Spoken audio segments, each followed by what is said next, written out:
Judicial commission അങ്ങനെ എന്തെങ്കിലും കൊണ്ടുവരേണ്ടതുണ്ടോ? Collegium തീർച്ചയായിട്ടും മാറ്റി. ഇപ്പോൾ ഏറ്റവും അനുയോജ്യമായ സമയമാണ്. കാരണം ഈ സുപ്രീം കോടതി നടത്തുന്ന അതിരുകടന്ന പ്രവൃത്തികളിൽ ജനത്തിന് മടുപ്പുണ്ടായിട്ടുണ്ട്. കാരണം 3 മാസം സമയം പ്രസിഡന്റിന് കൊടുക്കുന്നവര് 30 കൊല്ലമാണ് ഒരു കേസ് തീരുമാനിക്കാൻ എടുക്കുന്നത്. അപ്പൊ അങ്ങനെ ഒരു കമ്മീഷൻ കൊണ്ടുവരണം, അല്ലെങ്കിൽ തീർച്ചയായിട്ടും നാഷണൽ ജുഡീഷ്യൽ അപ്പോയിന്റ്മെന്റ് കമ്മീഷൻ തിരികെ കൊണ്ടുവരണം.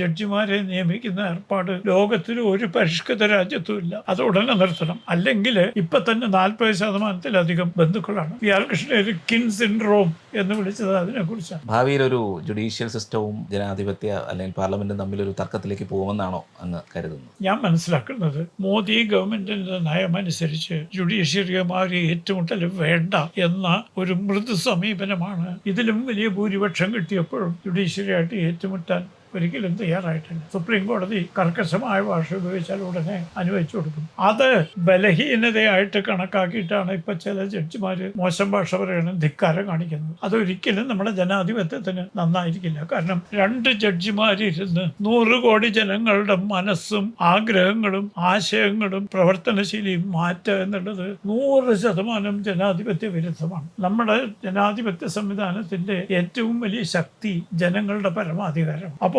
ജനാധിപത്യ വിരുദ്ധമായിട്ട് ഏതെങ്കിലും ഒരു ഘടകത്തിന് പ്രവർത്തിക്കാൻ പറ്റുമോ?